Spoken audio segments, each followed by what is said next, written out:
Broadcasting from the Business RadioX studios in Atlanta, it's time for Dental Law Radio. Dental Law Radio is brought to you by Oberman Law Firm, a leading dental-centric law firm serving dental clients on a local, regional, and national basis. Now, here's your host, Stuart Oberman. Welcome, everyone, to Dental Law Radio. Usually I'm giving a couple items on a podcast, but today we've got an extraordinary special guest in the studio, Eric Morin, Tower Leadership. And the reason why I wanted to talk to Eric, and he and I have done some projects and clients along the way for many years now. And I know Eric has clients all the way from Washington to probably Maine, probably to Florida, and probably some internationals. Who knows? But I wanted to really get Eric's, sort of feedback, if you will, what's going on in the industry, where things are at. I know he's got the pulse of the industry and what's going on with practices, whether you have one practice or I think we're working on a project now that we're probably going to get him to about 30 practices at some point. If we can keep a big one. keep him on track. But really, and I think really Eric, you did a great job getting your guys through COVID-19. I know that was a very difficult spot. And I know that you and I did a seminar together that we had to go to a very remote location in a winery because no one else would house us. And you were on the forefront of a lot of areas. And I know that if your doctors listened to you when you were giving advice in March and April, they were well on their way to succeed. But I wanted to get, your conversational thoughts. We're going to cover a couple of things today because you're out on the front of this. You're way out in front on this. Everyone's scaling. But the questions we have are, how do you keep associates without giving up equity? One other area we want to take a look at is where are we at on the change of the business environment as we sort of revisit COVID, if you will, and all that's coming with that. And we're seeing things that are already going into the first quarter of 2022. So then we want to take a look at, leadership. And I know I've heard you talk and I take notes when you talk and I implement when you say things and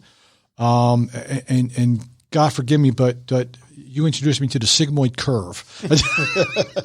I couldn't even spell sigmoid curve until I actually listened to you talk when we were giving a little seminar. But great to be here. Thank you, my friend. You are amazing what you do, and I will tell you, and I'll tell listeners, every time you speak and every time I hear you, I learn something.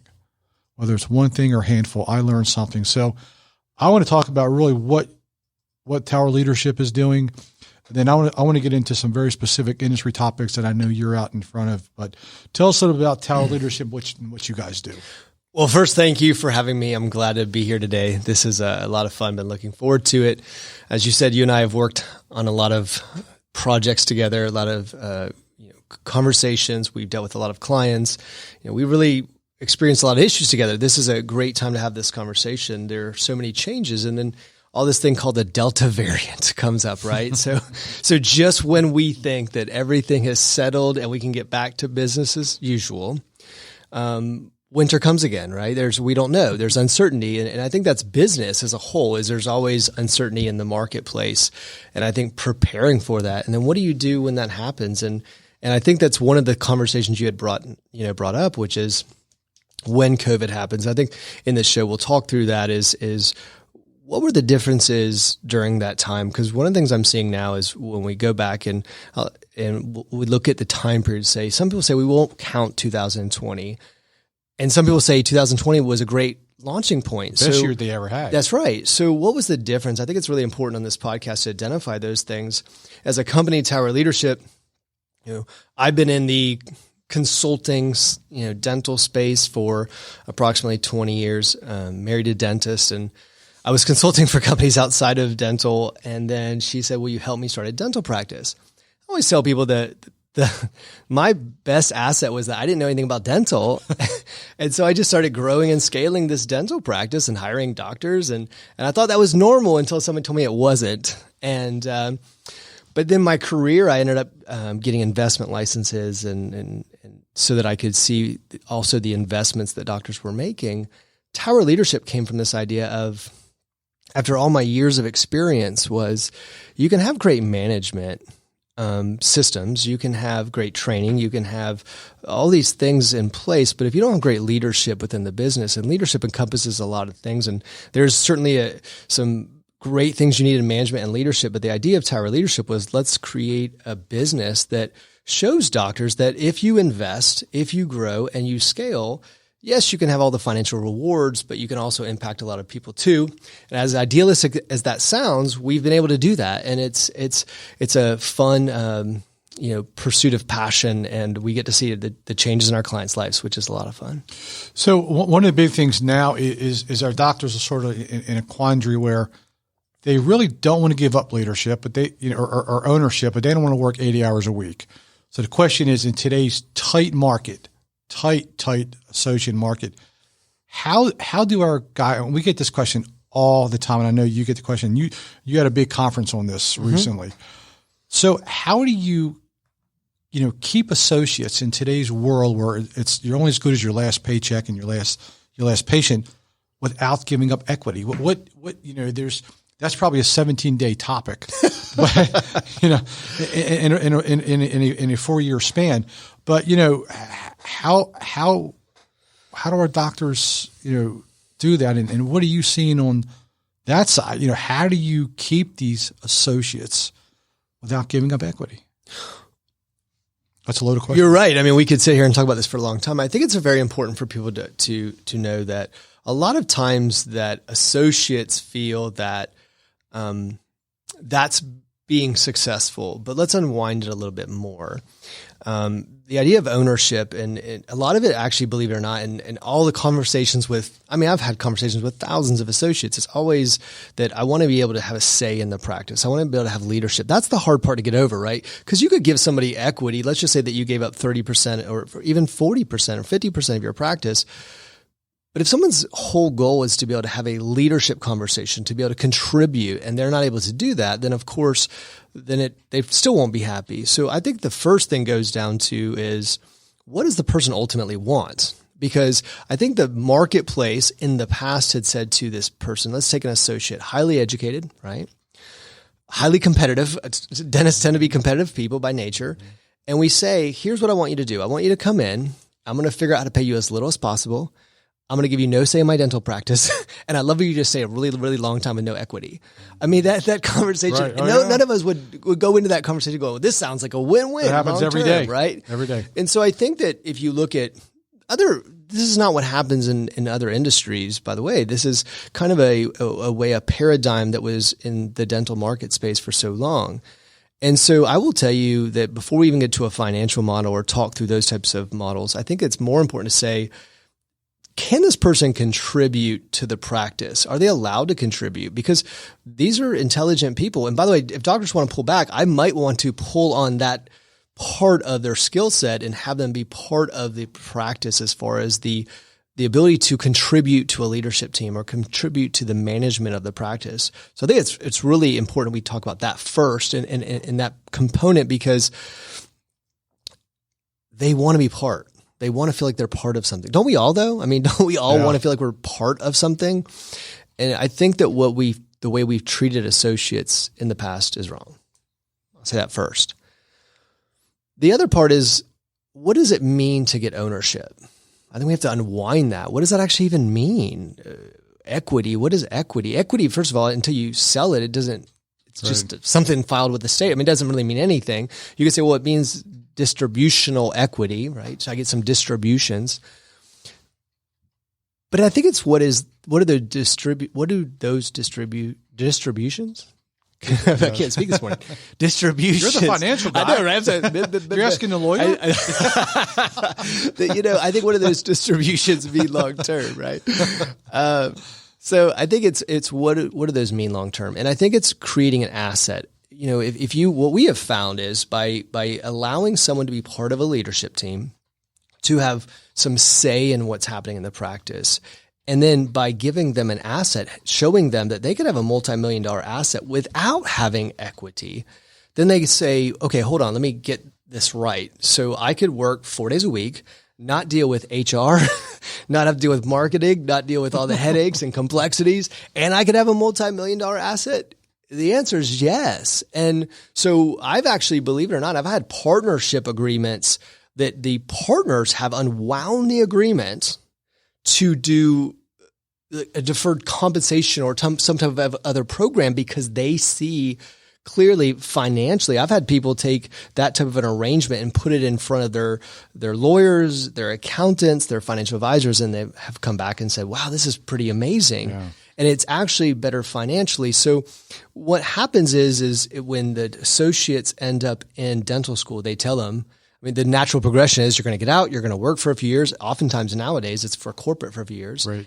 And then they're going to go buy a dental practice. But even that market's changing, isn't it? I mean, we're starting to see the complexities. And I think as the marketplace changes, and I'm shifting a little bit here, but as the marketplace changes, the complexity around owning a dental practice, it's getting harder. It's getting much harder. For individual, not when you got numbers on DSOs. It is, because before, even in the last 10 years, Stuart, I mean, we got to think about even 10, I mean, right? I mean, so we think about this and say, even 5 years ago, I argue that 5 years from now, there'll be very few practices that are operating under $1 million in revenue, independent dentists that are thriving, outside of maybe a small boutique type cosmetic firm. And if you look at the medical space, you'll see the same thing. I mean, in the medical space, you've got dermatologists, and you've got plastic surgeons, and for the most part, they stayed out of groups.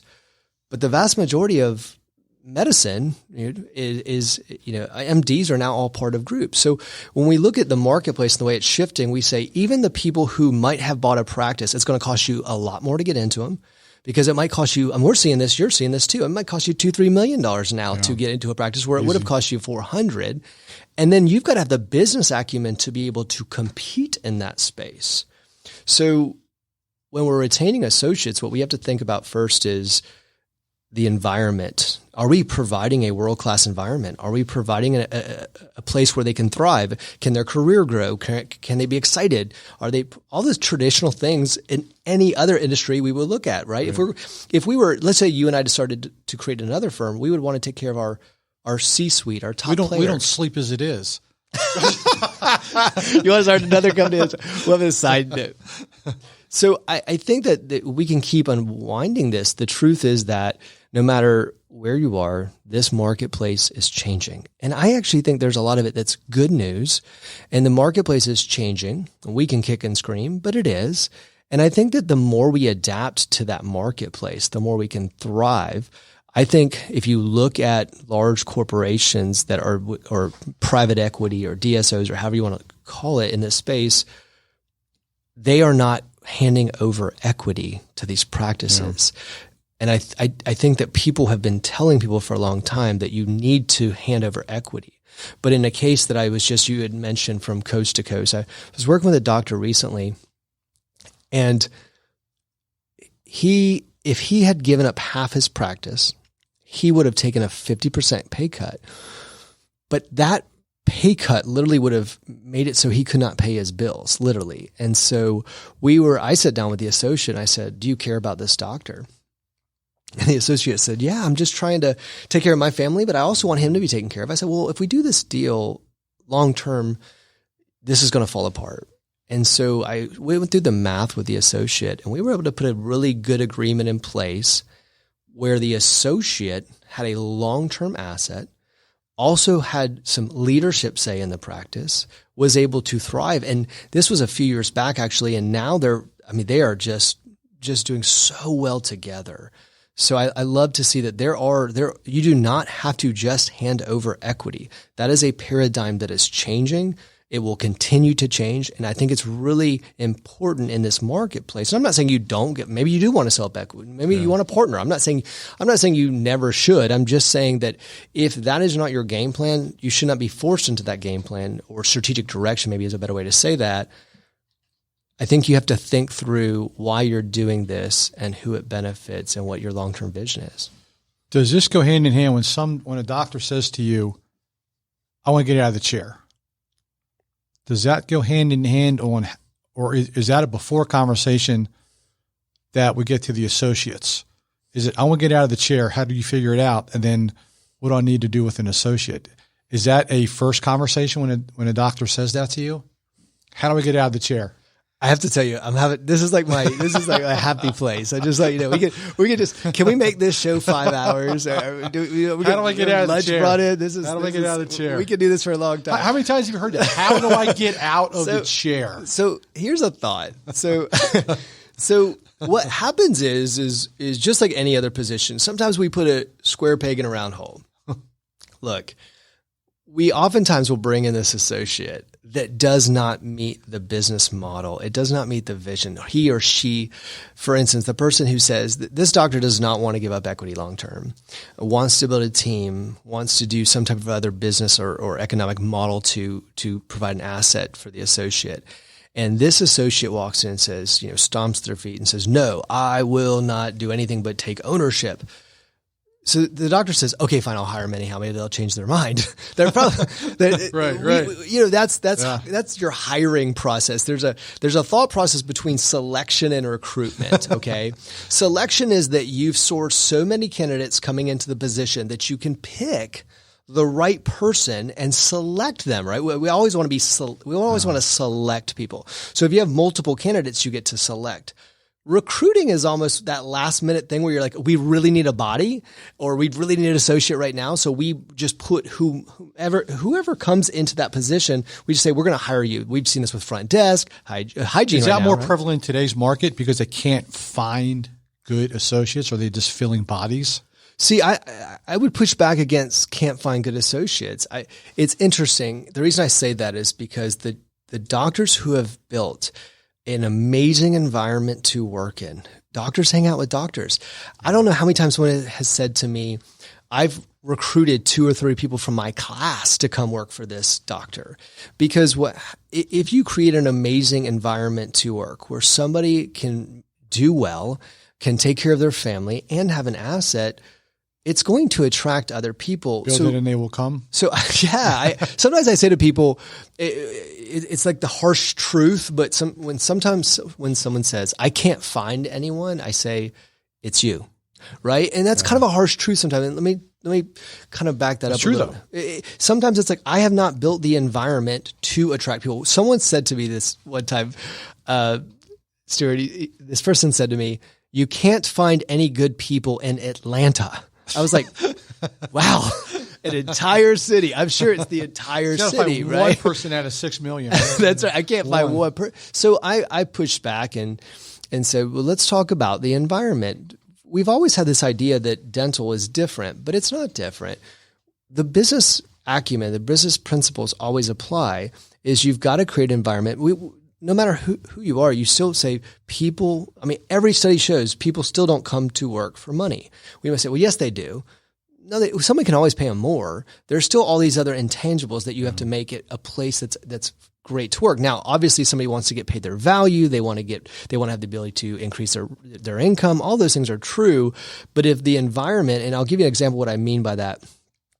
There is a young doctor. She is one of the most amazing doctors that I've ever had the pleasure to spend time with. She took a job out of GPR residency. And what she did was she went up to Indiana. She gets up there. She gets a practice who's going to pay her more money. And it ends up being a really bad environment for her to work in. And she says to me, and we've had a business relationship. And she says, hey, Eric, I need some help. I'm in this practice. They paid me a lot of money, but I'm so miserable. And here's the thing, going back to my earlier point, they will not let me have any say. They will not let me contribute. They tell me just to shut up and see patients. And what happened was she quit there, is now working for one of my clients. She is running the entire location. This is an entire location she runs. She's learning advanced procedures. And the doctor said to me just the other day, he goes, she's a unicorn. I don't know if I'd ever find another one of her.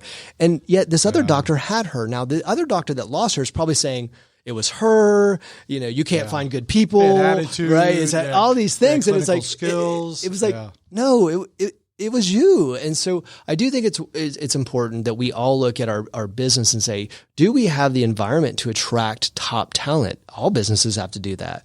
Can we attract top talent? Would they want to stay here? Do they have a say? And by the way, that's not just doctors. It's your entire team. Hygiene is no different, right? We're in a tough market to find hygienists. Hygienists talk to hygienists. If you had a great place to work, then other hygienists say, you got to come work for here. So that's just something to consider. So yes, we at Tower Leadership, we're a financial firm in many ways, and we do plans around retaining associates.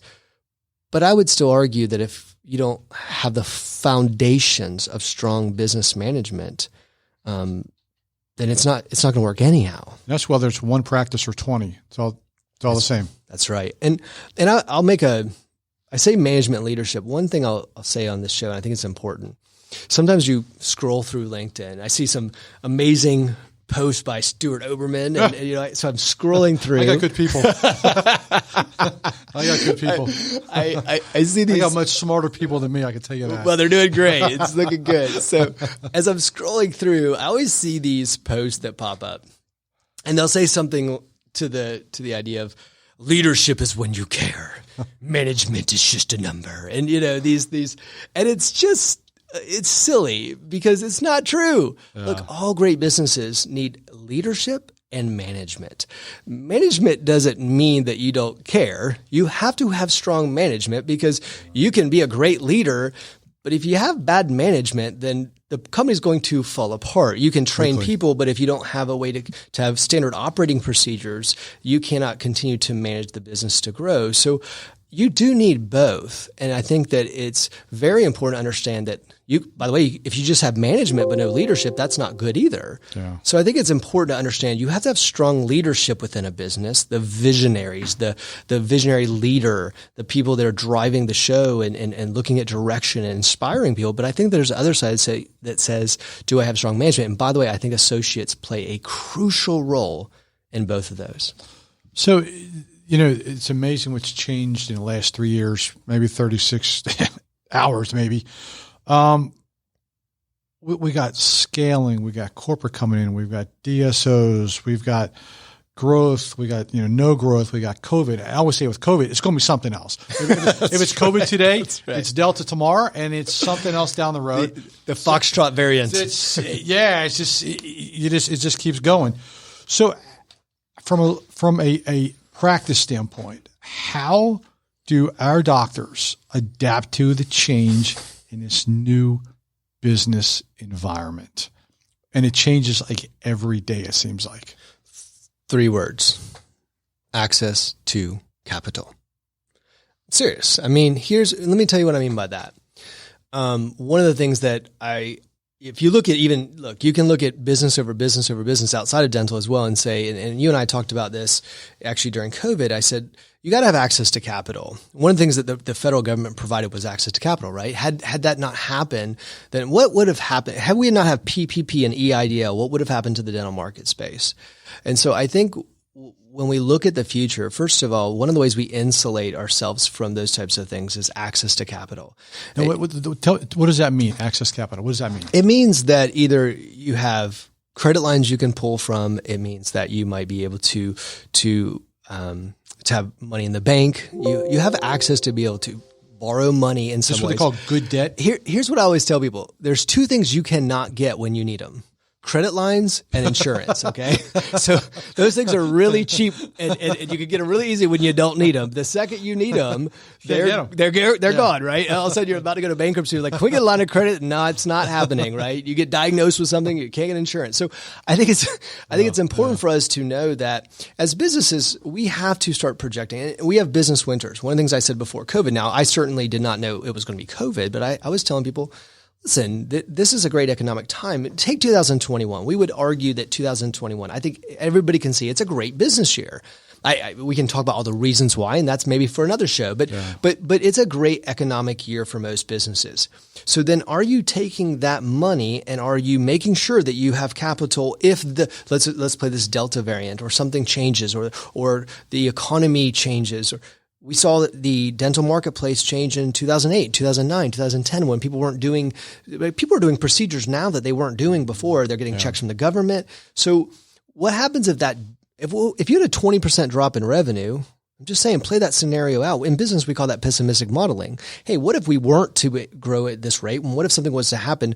Do we have the ability to pay our bills for some period of time? Do we have the ability to get capital? And maybe that's capital for expansion. It doesn't have to be a negative thing. It doesn't necessarily need to be something that's going down, but you always have to have access to capital. Businesses go under because they don't have access to capital, which is the whole saying, cash is king, right? Yep. And so I would argue that businesses have to have that. So the first primary thing I would say is, and by the way, this is like a business school 101.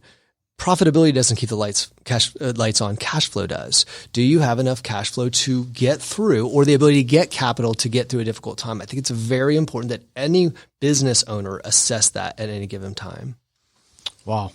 That's, so the practices that want to scale, how do they get access to capital? Wow. This is so much fun.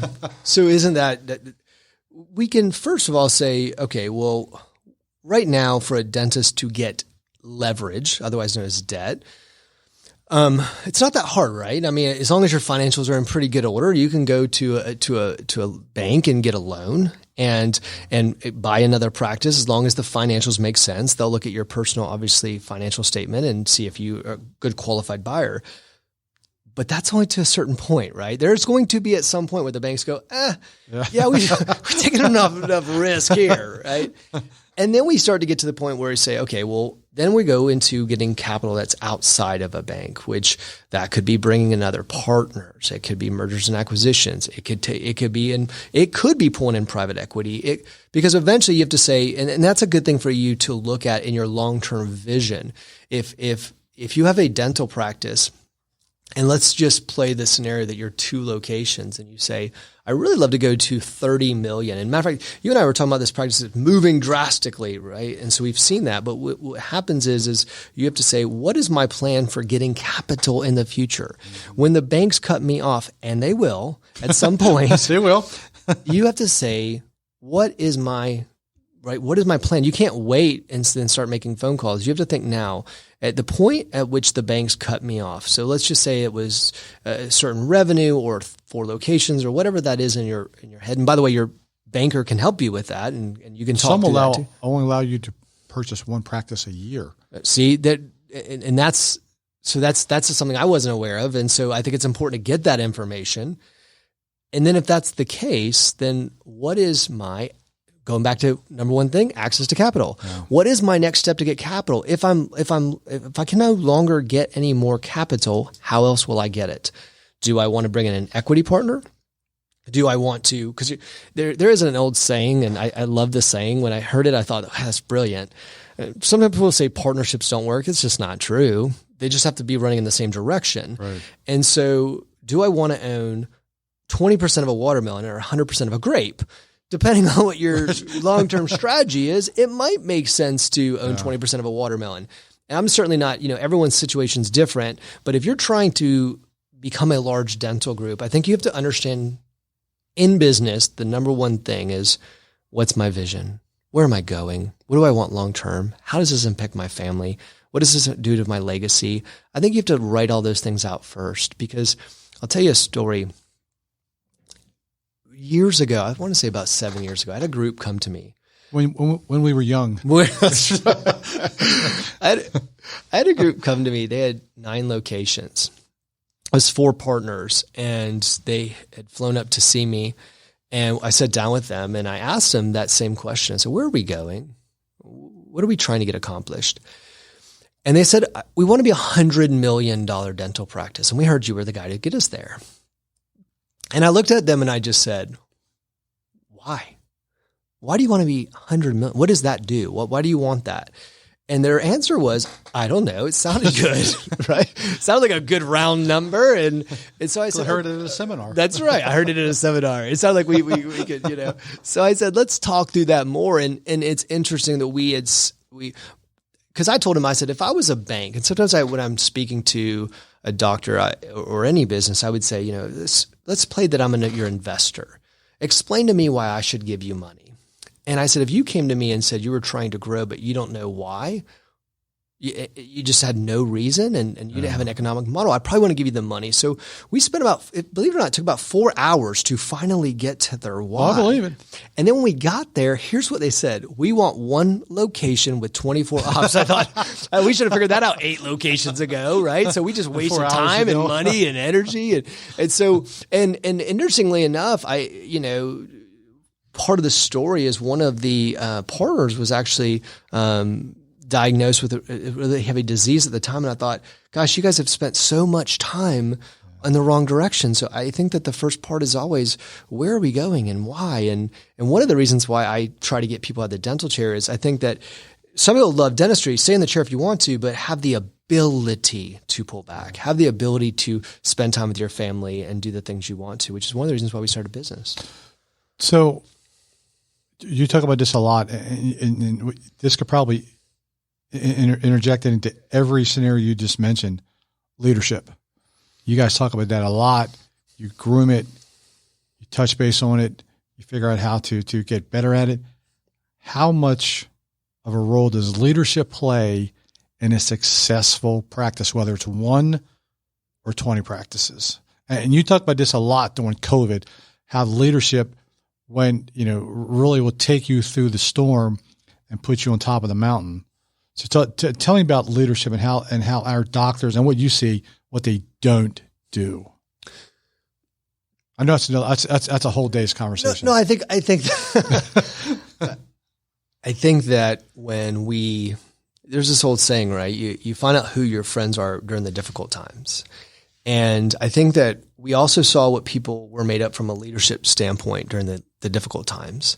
And we're not out of there yet. Right. I mean, but I think that what I was saying during that time is, we had doctors send everybody home. And I said the industry had doctors and then not even communicate with their team for 45 days. Yeah. And I said, these people are scared. These people this is the time, by the way, they're going to start looking for a job because they're going to, if you don't take care of them now, and by the way, that's what's happened for a lot of people, because it was a great time for people to reflect and say, is this where I want to work long term? Does this person actually care about me? And if you don't, during that time, people were scared. Everybody was scared. And I said, doctors play a huge role in this. It doesn't matter whether you're a medical doctor or not just within your own team, but what do you look like in your community? Are you communicating with your community? Are you communicating with your team? Are you talking them through it? I mean, our team started working, 20-hour days just to support teams. We got team members on the phone and started having financial conversations with them. We worked through each doctor. I think we spent so much time working through that time, but so many people in that time retracted. And that was the worst thing they could have done. I said, this is a time where they need you. That. Yeah, they need you. They need their leader at this point to look at them and say, we're going to be okay. We're going to make it through. I'm going to make sure we're all taken care of. And sometimes that didn't happen. And we see in a lot of practices what the consequences of that, ended up being, because people started saying, wow, is this, as the marketplace, by the way, let's look at hygienists again, it becomes more competitive. They're like, do I want to work here long-term? And so I think leadership, this is one of those ones where we have to get outside of dental marketplace and just look at business and say, listen, great business leaders attract great people.